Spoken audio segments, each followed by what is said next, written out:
C'est un fléau qui, hélas, n'est pas nouveau. Jules Renard en parlait déjà en 1894 dans Poil de carotte. Le harcèlement scolaire, il s'est aggravé avec le développement des réseaux sociaux. Il a été amplifié par la diffusion de photos et de vidéos. Mais bonne nouvelle, les réseaux ont décidé de réagir. Ils s'engagent dans la lutte contre le harcèlement scolaire, lutte dont c'est aujourd'hui la journée nationale. Ça sera notre thème avec nos deux invités. Bonjour Michel Gilbert. Bonjour, Philippe. Ravi de vous entendre. Vous êtes la directrice de la communication de Facebook en France. Facebook qui met en place de nouveaux outils numériques pour combattre ce harcèlement. Bonjour Justine Atlan. Bonjour. Vous êtes la directrice d'e-Enfance. Bienvenue, association de protection de l'enfant sur Internet. Justine Atlan, on estime à 700 000 environ le nombre d'enfants harcelés à l'école. Ça va de la primaire au lycée. Chiffre donné par l'UNICEF l'an dernier. Un chiffre qui ne baisse pas par rapport aux années précédentes. Au contraire, pour quelles raisons ? Pour quelle raison ? C'est à nous de nous poser la question, sans doute parce qu'on fait pas assez bien notre travail tous, y compris l'éducation nationale. Ça fait 10 ans en France qu'on commence à parler de ce mot du harcèlement entre élèves, entre enfants. Donc c'est déjà primordial. On sait que ça existe maintenant. Il y a des procédures qui ont été mises en place, mais sur le terrain, il y a encore beaucoup d'efforts à faire dans la prise en charge réelle de ces problèmes dans les écoles, dans les collèges, dans les lycées. Et puis sur Internet, évidemment, il y a des nouveaux modes de harcèlement qui sont compliqués à gérer, à contenir, et c'est là où on a besoin de faire beaucoup d'informations et de prévention et de travailler tous ensemble effectivement sur ce sujet, y compris avec les acteurs du numérique. On va parler évidemment au cours de cette émission des actions que vous menez, vous et votre association, dans les écoles, les collèges, les lycées. Le harcèlement, ce sont des remarques, des insultes, puis parfois des coups. Tout cela répété encore et encore, un calvaire, à tel point que certains enfants craquent, certains suicident pour échapper à ce harcèlement. Est-ce qu'on a une idée, Justine Atlan, du nombre de suicides chaque année liés au harcèlement ? Alors très honnêtement non, on n'a pas du tout de recensement du nombre de suicides d'adolescents liés au harcèlement. Il y en a déjà en tout cas certainement une dizaine dont on parle dans les médias et c'est déjà beaucoup trop. Maintenant il faut pas réduire le harcèlement au suicide. Ça peut créer des traumatismes à vie qui ne sont pas de mettre fin à un séjour mais qui vont vous pourrir la vie éternellement parce que le harcèlement que vous avez vécu à l'enfance ou à l'adolescence, il va complètement impacter votre vision de vous-même, votre estime de vous, votre relation aux autres, votre peur du groupe, votre phobie des relations sociales, un certain nombre de choses qui vont impacter vos relations ensuite plus tard avec les autres, dans le travail, dans le couple. On trouve des gens qui sont harcelés aujourd'hui au travail ou dans le couple, qui ont été victimes de harcèlement à l'école, au lycée, qui n'a pas été résolu, et on voit que ça les poursuit toute leur vie. Donc le suicide, effectivement, c'est ce qui ressort le plus et ce qui est le plus violent, mais il faut pas diminuer effectivement l'impact quand on n'en arrive pas jusque-là. Alors, le harcèlement provoque des drames humains, familiaux. En février 2013, on va évacuer la question du suicide. Marion, 13 ans, met fin à ses jours et sa maman était venue témoigner quelques mois plus tard au micro d'Europe 1. Marion est décédée, c'est terrible.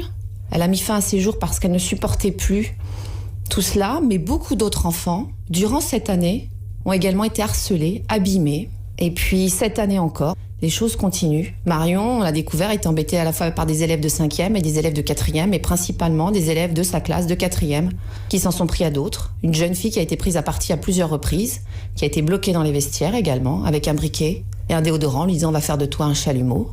Des enfants qui ont été tapés, des enfants qui ne vont même plus dans la cour. Son ex-petite amie également a été battu, mis à terre avec une photo sur Facebook.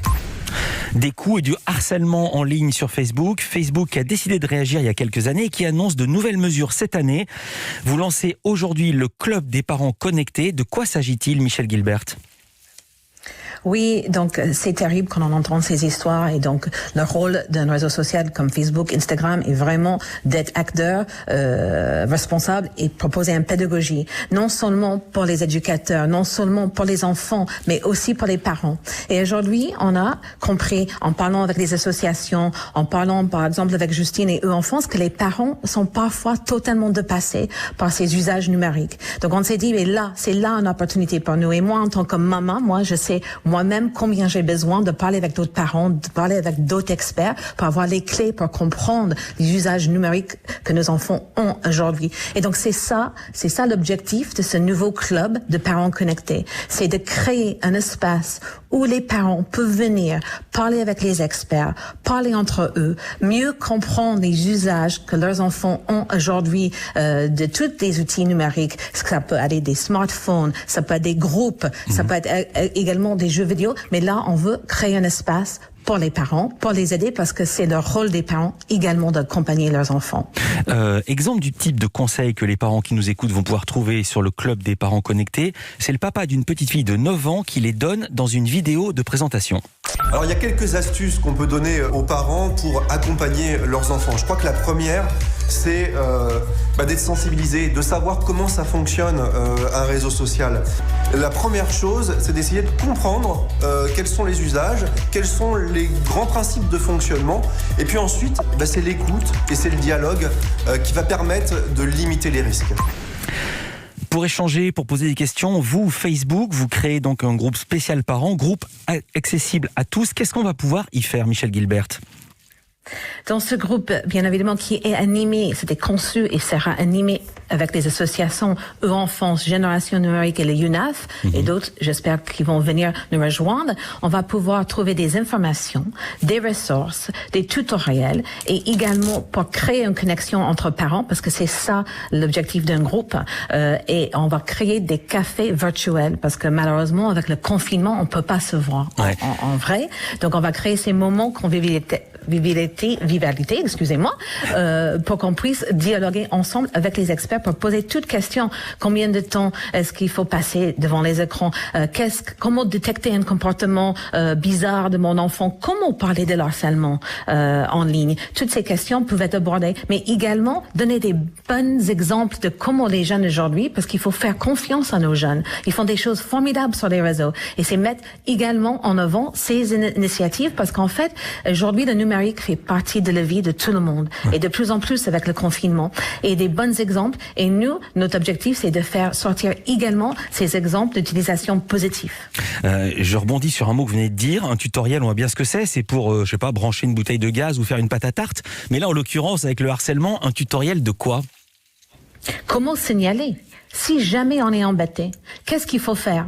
Parfois, dans ces moments-là, on est désemparé, on ne sait pas quoi faire. Mais il y a des outils soit directement en ligne sur Instagram et Facebook pour signaler qu'on en est embêté. Et également des outils qui sont proposés par les associations. Et Justine peut en parler parce elle propose NetÉcoute, qui est une ligne où on peut appeler et parler avec les experts pour tout de suite trouver une solution à son conflit. Et c'est ça, avant que les choses commencent à être difficiles, quand prévenir mieux que guérir. On va parler de NetÉcoute avec Justine Atlan et puis avec vous, Michel Gilbert. Et aussi, là, on a parlé des parents, mais il faut aussi également aider les élèves. Comment ? C'est dans Culture Média, juste après ça. Belle.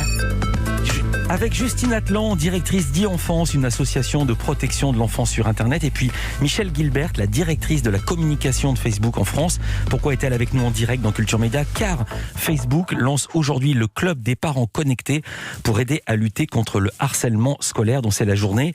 Aider les parents, c'est bien, mais il faut également aider les élèves. Comment vous faites, Michel Gilbert, attendez que vous fassiez quelque chose? Il y a parfois des vidéos sur les réseaux sociaux dans lesquelles on voit des enfants se faire taper, se faire insulter. Est-ce que vous les enlevez? Est-ce que vous les retirez? Donner des conseils, c'est bien, évidemment, et on ne peut que vous approuver. Mais couper le mal à la racine, du moins sur les réseaux, c'est encore mieux, non? C'est totalement ce que nous faisons et c'est très important. Et c'est pour ça que nous avons mis en place toute une batterie d'outils très simples à utiliser sur l'ensemble de nos plateformes, sur Instagram et sur Facebook et sur WhatsApp, où on peut signaler toute publication qui est blessant ou qui ne devrait pas être sur notre plateforme. Et bien quand ces contenus sont signalés par des mineurs, et c'est pour ça que je vais insister, quand vous créez un compte sur Facebook ou sur Instagram, ne montez pas sur votre âge, ça protège. Parce que quand c'est signalé par un mineur, ces signalements sont traités en priorité. Nous avons des équipes dédiées et nous travaillons directement avec les associations comme e-Enfance qui aussi va communiquer avec nous sur ces signalements pour agir au plus vite, parce que comme vous avez dit, il faut aller très très vite dans ces cas-là. Qu'est-ce que vous appelez au plus vite? C'est dans l'heure, dans la journée, dans la semaine? Dès que c'est signalé, on a des équipes qui traitent ces signalements en priorité selon l'heure que ça arrive, mais on est ouvert 24 heures sur 24. J'ai bien compris, mais c'est... Nous avons plus de 35 000 personnes qui travaillent sur la sécurité et des personnes sur notre plateforme. On a vraiment mis en place les ressources et les investissements nécessaires, qui n'est pas le cas pour toutes les autres plateformes digitales. On est là au plus vite et on doit analyser, regarder ces signalements et les retirer au plus vite, mais aussi on fait beaucoup de pédagogie parce que une fois que le contenu est déjà posté, on doit réagir, mais on peut réagir et peut agir avant. Et c'est vraiment toutes les actions qu'on met en place. On dit réfléchissez avant de partager. Pardon, il faut jamais partager quelque chose qu'on ne veut pas voir ailleurs. Et c'est vraiment la pédagogie et c'est là où on est très présent également avec les associations pour apprendre aux jeunes et moins jeunes le respect. Le respect que nous avons dans nos vies réelles doit aussi être sur les réseaux sociaux et de réfléchir avant de partager. Michel Guilbert, pardon d'insister, mais vous avez répondu à ma question. Au plus vite, c'est quoi? C'est dans la minute, c'est dans les 10 minutes, c'est dans l'heure, c'est dans la journée? Dès que le signalement arrive donc dans la seconde même, vous avez le signalement et vous coupez. Dès qu'on prend connaissance de ce contenu, nos équipes réagissent. Oui, immédiatement. Et surtout en moins de... Et Justine peut être témoigne, parce que nous travaillons étroitement avec les associations pour agir au plus vite. Justine Atlan, comment ça se passe également sur les autres réseaux? Je ne vais pas demander à Michel Guilbert de parler de Snapchat ou de TikTok, puisque c'est pas sa partie. Comment ça se passe sur les autres réseaux? Alors moi je peux témoigner que de notre place à nous de e-enfance avec le numéro vert effectivement qu'on opère depuis 10 ans maintenant sur la protection des enfants sur internet, et on est tiers de confiance en fait pour la majorité des réseaux sociaux, ce qui fait qu'en fait on fait un travail de pré-modération quand on nous signale un contenu dont est victime un mineur, et on a des accords privilégiés avec tous pour effectivement leur signaler via un canal dédié prioritaire qui fait qu'ils traitent effectivement nos signalements dans l'heure, vraiment dans l'heure. Pourquoi? Encore une fois, parce qu'on est un tiers de confiance, parce qu'on fait de la prémodération et parce que ce qu'on leur envoie concerne un mineur. Donc aujourd'hui, c'est vrai qu'on a la chance d'être la seule structure en France qui fait ça. Du coup, ils viennent nous voir directement quand ils arrivent en France et on met en place ce type d'action. Alors Facebook a été le premier évidemment puisque c'est le créateur du réseau social et c'est avec eux qu'on a mis ça en place les premiers il y a 10 ans. Et ensuite, effectivement, aujourd'hui, tous les autres, les gros acteurs ont mis ça en place avec nous. Donc il faut reconnaître que ça fonctionne. Alors après, ce qui est compliqué, c'est quand il y a des phénomènes d'une ampleur sans précédent, comme par exemple l'affaire de la jeune Mila l'année dernière, que nous avons traité avec les services de police et avec les réseaux sociaux concernés, parce qu'il y a une telle quantité, une telle profusion de contenus qui sont postés à la seconde, que effectivement là on a besoin de tous travailler ensemble, réseaux sociaux, police, nous sur Net Écoute, sur notre numéro, pour signaler avec une vitesse impressionnante. Et là il faut reconnaître que les plateformes sont capables d'avoir une proactivité, je dirais, par rapport à ce type de contenu, pour vraiment faire en sorte que à peine mis en ligne, il soit supprimé. Dans le cas de la jeune Mila, puisque vous en parlez, ça allait au-delà du simple harcèlement scolaire, tenter que le harcèlement scolaire puisse être simple, puisqu'elle critiquait dans une vidéo une religion, en l'occurrence le Coran, et que ça a rajouté évidemment à la haine en ligne. Le harcèlement scolaire, par définition, ça se passe d'abord à l'école. Là, ce sont les dirigeants d'établissement, les enseignants qui en sont les responsables.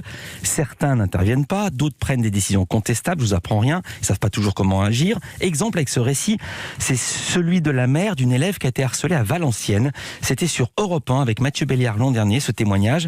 Elle dit avoir prévenu la direction du collège et là...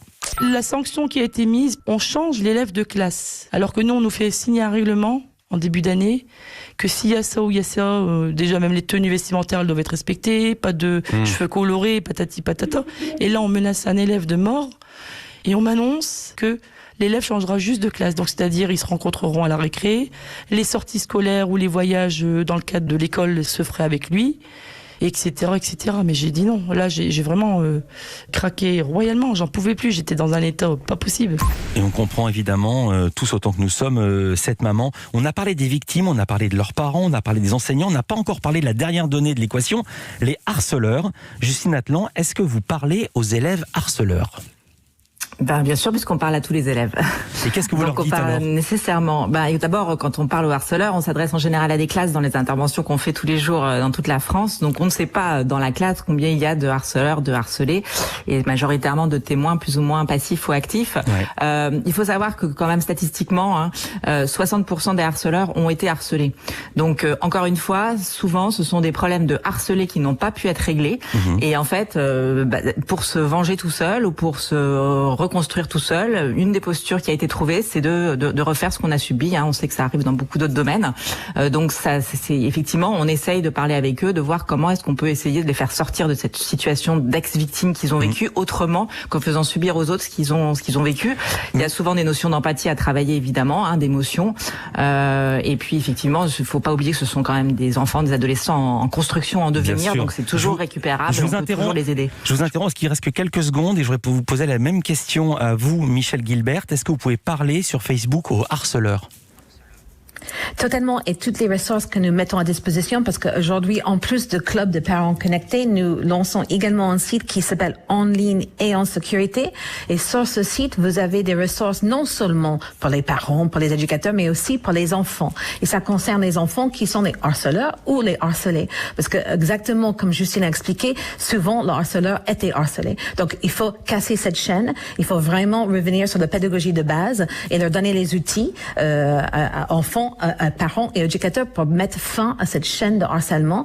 Et là, on n'a pas eu beaucoup de temps pour en parler, mais il y a également des filtres qui peuvent bloquer ces contenus même avant qu'ils soient publiés sur Facebook et Instagram. Et j'invite chacun d'utiliser ces filtres qui enlèvent ces commentaires même avant qu'ils soient sur les réseaux. Merci beaucoup. On restera sur ce message d'espoir pour finir cette séquence. Michèle Gilbert, directrice de la communication de Facebook en France. Merci d'avoir été avec nous. Facebook qui lance aujourd'hui le club des parents connectés pour aider à lutter contre le harcèlement scolaire avec la collaboration de beaucoup d'associations, notamment e-enfance, dont vous êtes la directrice, Justine Atlan. Merci d'avoir été avec nous en direct sur Europe 1.